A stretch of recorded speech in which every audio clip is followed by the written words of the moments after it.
Gears of War 3 arrived as the final chapter of the original trilogy, the moment everything in the series had been building towards finally came to a head. After the darker, more emotional tone of Gears 2, this game had the challenge of continuing the story, raising the stakes and delivering a satisfying conclusion to one of the Xbox 360's biggest franchises. And somehow, it delivered on every front. Gears 3 picks up with humanity at its lowest. The Coalition is fractured, cities have fallen, and the Lambent threat has grown into a full-scale extinction event. The story pushes the characters into new environments, new alliances, and new levels of desperation. What makes Gears 3 narrative stand out is how it balances the massive world-ending stakes with personal moments. The characters aren't just soldiers anymore, they're survivors fighting for whatever's left. Marcus, Dom, Anya, Cole, Baird, each of them get space to breathe, reflect, and grow.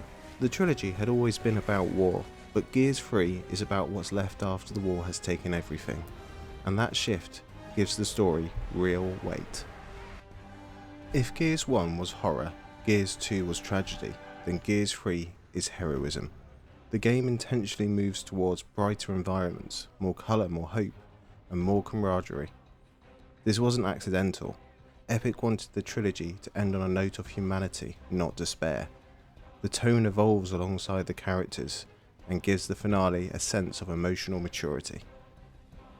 Gears 3 is remembered for some of the most emotional and iconic moments in the entire franchise. Without spoiling anything, the game delivers scenes that hit harder because of the groundwork laid in Gears 1 and 2. Characters face consequences, they make sacrifices, and they confront their pasts. And the game doesn't shy away from showing the true cost of the war, not just physically, but emotionally. These moments aren't cheap shock value either, they're earned. They're built on years of storytelling, relationships, and shared trauma, and they're a big part of why Gears 3 is still talked about today.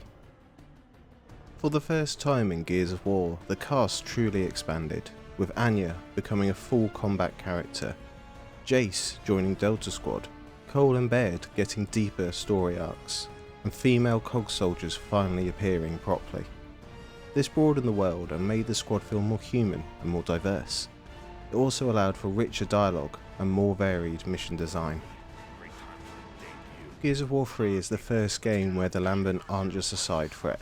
They're a full enemy faction with explosive mutations, unique behaviours, massive boss scale creatures and unpredictable combat patterns. This adds variety and helps the game feel fresh compared to the locust heavy Gears 1 and 2. Gears of War 3 introduces full 4-player campaign co-op for the first time in the series, playable online or through System Link. It made the campaign feel more social, more chaotic, and more memorable, especially during the game's biggest set pieces. On a technical level, Gears of War 3 was one of the best looking games on the Xbox 360. Epic Games pushed Unreal Engine 3 to its absolute limit. You had dynamic lighting, sharper character models, more expressive faces, larger, more colourful environments, and a richer particle effect and explosion system. Gears 1 was gritty, Gears 2 was bigger, but Gears 3 was beautiful without losing the series' identity.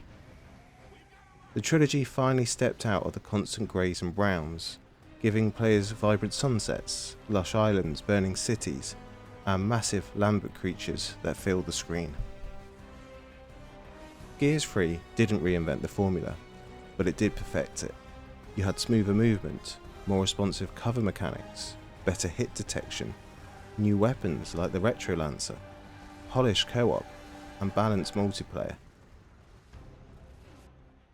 And of course you had Horde Mode 2.0.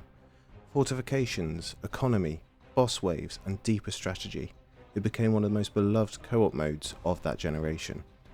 And then you also had Beast Mode, an underrated gem that flipped the Horde formula by letting players control locust creatures fighting against the COG. This showed Epic experimenting at the peak of the franchise. Gears of War 3 wasn't just another sequel. It was the conclusion of a story that had defined the Xbox 360 era. It tied together threads from the first two games, delivered emotional payoffs while pushing the story technically, and gave players a sense of closure. For many fans, Gears 3 is the moment the franchise reached its peak, not because it was the flashiest or the darkest, but because it brought everything together. It had a story with heart, a world with scale, and gameplay that felt better than ever. But the story of Gears didn't end here. After the trilogy wrapped, Epic Games partnered with People Can Fly, the studio behind Bulletstorm, to create Gears of War Judgment, a prequel that shifted the focus to Baird and the Kilo Squad. Judgment experimented with faster gameplay, mission-based structure, and a more arcade-like scoring system. It wasn't trying to be Gears 4, it was trying to rethink what Gears could be. People Can Fly brought their signature speed, intensity, and flair to the franchise, creating one of the most unique and debated entries in the entire series. And in the next video, we'll explore how Judgment attempted to reinvent the formula, what it got right, what divided fans, and why it remains such an important chapter in the Gears legacy.